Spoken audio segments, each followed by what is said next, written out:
వాయువ్య బంగాళాఖాతంలో ఏర్పడిన అల్పపీడనం స్థిరంగా కొనసాగుతోంది. ఒడిశా బెంగాల్ వైపు కదులుతోంది. బికనూరు నుంచి సంబల్పూర్ బిలాల్స్పూర్ వరకు రుతుపవనాల ద్రోణి బలంగా చూపిస్తోంది. దీంతో మరో 3 రోజుల పాటు వర్షాలు కురిసే అవకాశం ఉందని వాతావరణ శాఖ వెల్లడించింది. ఉత్తర కోస్తా, శ్రీకాకుళం, మన్యం, అల్లూరు జిల్లాలకు ఎల్లో అలర్ట్ జారీ చేసింది. ఇక గంటకు 35 నుంచి 45 కిలోమీటర్ల వేగంతో ఈదురుగాలులు వీయనున్నాయి. తెలంగాణలోనూ పలు జిల్లాల్లో వర్షాలు కురుస్తాయని వాతావరణ శాఖ తెలిపింది.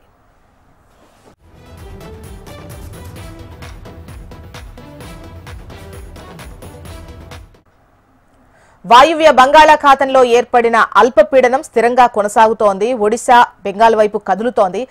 డీటెయిల్స్ అందించేందుకు మనకు అనురాధ సిద్ధంగా ఉన్నారు. అనురాధ, చెప్పండి, వెదర్ రిపోర్ట్ కు సంబంధించి వాతావరణ శాఖ ఏం చెబుతోంది? ఏపీ, తెలంగాణకు సంబంధించి ఏ జిల్లాల్లో వర్షపాతం నమోదయ్యేటువంటి అవకాశం ఉంది? అండ్ ఓవరాల్ వెదర్ రిపోర్ట్ చెప్పండి. జ్యోత్స్న, ప్రస్తుతం వాయువ్య బంగాళాఖాతంలో ఏర్పడిన అల్పపీడనం స్థిరంగా కొనసాగుతుంది. ఇది ఉత్తర ఒడిశా బెంగాల్ దగ్గర తీరం దాటే అవకాశం ఉందని వాతావరణ శాఖ అంచనాలు వేస్తుంది. ఈ రోజు సాయంత్రంకి గాని రేపు ఉదయంకి గాని తీరం దాటుతుంది. దీని ప్రభావంతో ఉత్తర కోస్తా అంతా కూడా ఈ రోజు రేపు మధ్యాహ్నం వరకు కూడా భారీ నుంచి మోస్తరు వర్షాలు కురిసే అవకాశం ఉంది. ముఖ్యంగా ఉత్తరాంధ్ర మీద దీని ప్రభావం ఎక్కువగా ఉంటుంది కాబట్టి శ్రీకాకుళం, మన్యం, విశాఖపట్నం, అల్లూరి, విజయనగరం, అనకాపల్లి జిల్లాల వరకు కూడా ఎల్లో అలర్ట్స్ ని ఇవ్వడం జారీ చేశారు.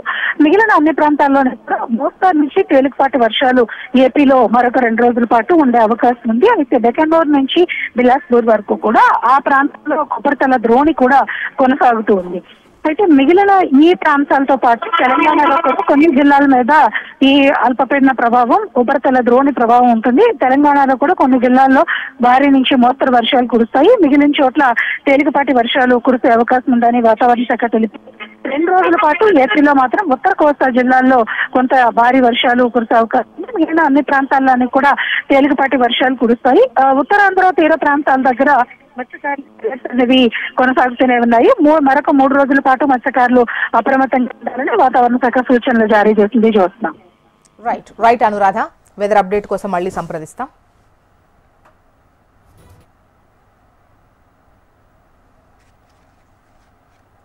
భద్రాచలం దగ్గర గోదావరి